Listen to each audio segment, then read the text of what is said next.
एक बार की बात है, एक बड़े शहर के बाहरी इलाके में एक विशाल हवेली थी, जहां एक धनी परिवार रहता था। इस परिवार में एक वृद्ध और अनुभवी सास, श्रीमती शर्मा, और उनकी नई नवेली बहू राधिका थीं। श्रीमती शर्मा अपने सिद्धांतों और परंपराओं के प्रति बहुत दृढ़ थीं, और उनका मानना था कि घर को उन्हीं के नियमों के अनुसार चलना चाहिए। राधिका एक आधुनिक विचारों वाली युवती थी, जो अपने मायके में बड़े ही खुले माहौल में पली बढ़ी थी। शादी के शुरुआती दिन तो अच्छे बीते, लेकिन धीरे धीरे दोनों के बीच छोटी मोटी बातों पर मतभेद शुरू हो गए।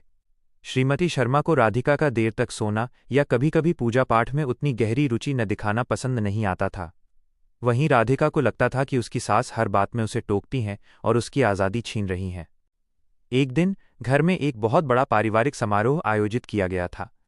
श्रीमती शर्मा ने राधिका को कुछ खास पकवान बनाने का काम सौंपा, जो उनके परिवार की पारंपरिक व्यंजन थे। राधिका ने अपनी पूरी कोशिश की, लेकिन एक व्यंजन में वो एक मुख्य सामग्री डालना भूल गई, जिससे उसका स्वाद थोड़ा अलग हो गया। जब श्रीमती शर्मा ने उसे चखा तो वो बहुत नाराज हुईं। राधिका, मैंने तुमसे कहा था कि ये व्यंजन बहुत महत्वपूर्ण है, तुमने इसे पूरी तरह से बिगाड़ दिया। उन्होंने सबके सामने राधिका को डांट दिया। राधिका को बहुत बुरा लगा, उसे अपमानित महसूस हुआ और वो अपने कमरे में जाकर रोने लगी। उसका पति अमित, जो इन सब के बीच फंसा हुआ था, अपनी माँ और पत्नी दोनों को समझाने की कोशिश करता रहा, लेकिन बात बिगड़ती जा रही थी। रात को जब सब मेहमान चले गए, अमित ने अपनी माँ से बात की।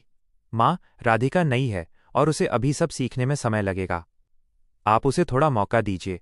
श्रीमती शर्मा ने अपने बेटे की बात सुनी, लेकिन उनके मन में अभी भी गुस्सा था।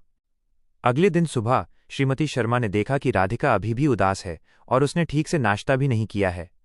उन्हें अपनी युवावस्था की याद आई, जब वो भी एक नए घर में आई थीं और कैसे उन्हें भी कई कठिनाइयों का सामना करना पड़ा था।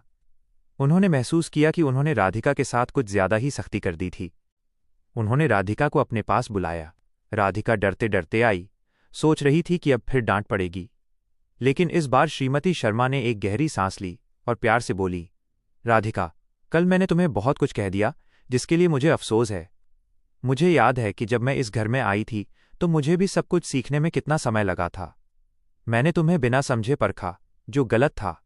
राधिका ये सुनकर भावुक हो गई, उसकी आंखों में आंसू आ गए। माँ जी, मुझे भी माफ कर दीजिए, मैं भी कभी कभी आपकी बातों को गलत समझ जाती हूँ। श्रीमती शर्मा ने राधिका के हाथ पकड़े और कहा, चलो आज हम दोनों मिलकर वो पकवान बनाते हैं और तुम मुझे सिखाओगी कि आजकल के युवा कैसे खाना बनाना पसंद करते हैं।